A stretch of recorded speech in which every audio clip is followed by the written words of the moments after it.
The month of May is a month of making memories at Place for Life, and we've all set aside this particular month to build memorials in our life. I remember when Joshua crossed over the Jordan, they laid down stones, and the purpose of those stones was to build a memorial so that when their children ask, "What meaneth these stones?" that Joshua was to rehearse, "This is where the Lord brought us over." And we will spend this month crossing over and transitioning our lives into great places in our prophetic future, and we ask you to join us on our journey. We have been talking about the power of memory and how to deal with memory here at the church.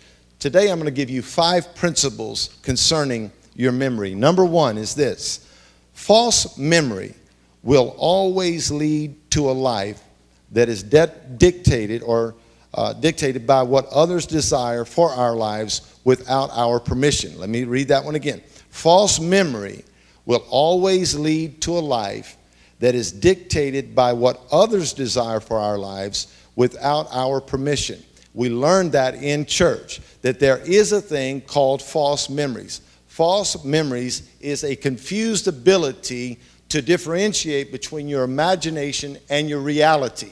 Now, let me tell you something. All of us have places in our lives that we can look to and say, God brought us through that, or God delivered us from that, or God brought us over that. Write those memories down and do not allow the devil to mess with your imagination.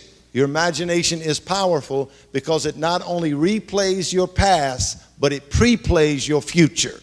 So sanctify your imagination, give it to God. Number 2, when in the wastelands of life, your memory is the most valuable thing you have. That is so very powerfully true.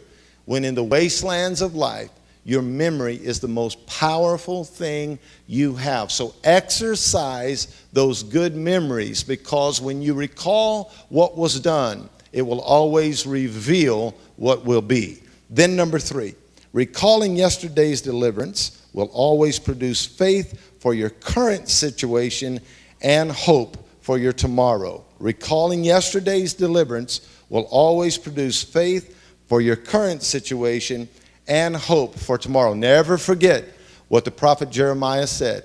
I have plans for you. I have a good future for you, and my plan is to prosper you in your future.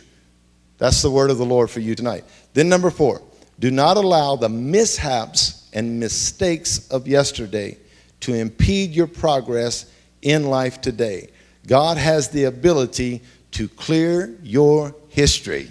Thank God for the delete button, right? I said in the service today that if you want to know what people have been looking at on your computer, just go to the history button. But right with that history button is also a delete button.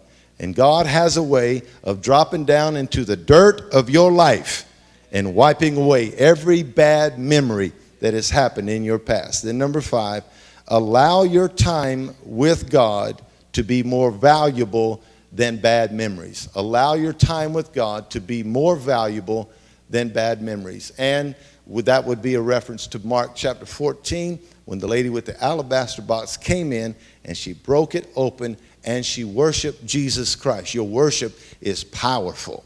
And when she worshiped him, he said, this is done as a memorial of this lady. As long as there is an earth, this testimony will be given.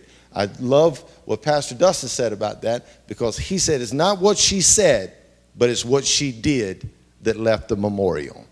So remember those 5 principles in reference to your memory. And all the people said,